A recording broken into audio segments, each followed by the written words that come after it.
even though I'm from, Waukegan, I do a lot of business in Chicago and stuff like that. Right. It's a huge issue that they're closing a whole bunch of schools on the south side, then making police academies, raising police budgets, and then these kids still don't have like close schools, Yeah. or any school really. Sometimes, it's like it's bad, and that's not a good thing, So it's like Facts. if you want to look into the future, you got to look at the youth. And if the youth isn't being catered to, especially from an educational standpoint, it gets bad in the future, you know? To me, once again, we all know what type of world we live in. We know the pitfalls and the challenges that certain neighborhoods face. You know what I'm saying? So we all know that it's strategically done. But it hurts so much when you get older, because when you was a kid, you didn't realize all this was going on. You was blind to it. But it hurts to get older and then see your friends dying, see your friends in and out of jail, and everybody seems to ask the question of why. Like, it's literally in our face. Why? Like, every time I have a podcast episode, for some reason I always touch on no basketball rims at at the park. Like, they literally are handcuffing us and pushing us into the paddy wagon just because they're taking everything away from us. Exactly. It's like, what do you expect kids to do if there's no resources around?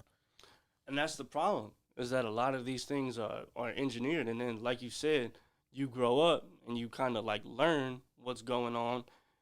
And it's disheartening because you're like, dang, that's what they was doing to me. Right. That's what they did to my dad. Like, and you look around and think about all the people that, didn't make it as far as you are, no matter how old you are, whether they're deceased or, incarcerated. And you're like, we set up. It's sad because, like, you look at documentaries and everything, and documentaries just be so on point, bro. They be like, man, this happened because of this, and this happened because of that. And it's like, man, no matter how much we're educated, it's still an uphill battle. Like, the information is everywhere, but for some reason it's still hard to change certain things. Like, I was watching this documentary called Seaocracy or something on Netflix, and it was talking about how they killing all these animals in the ocean, and if the ocean The died, then we conspiracy die. thing. Bro, it was crazy because they directly linked them taking the fishermen's food in Ghana to the outbreak of Ebola. Like, they couldn't catch fish, so they went in the jungles and started catching monkeys and started eating them, and that's what spread this killer disease, bro. So it's the world fucked up. Fuck it. That's just how it goes. No, bro. it definitely is. It definitely is, but I think it's also, I don't think you can fix every problem, but I think problems that we face can be worked on gradually, and I think that goes back to just resources and being involved, especially with the youth.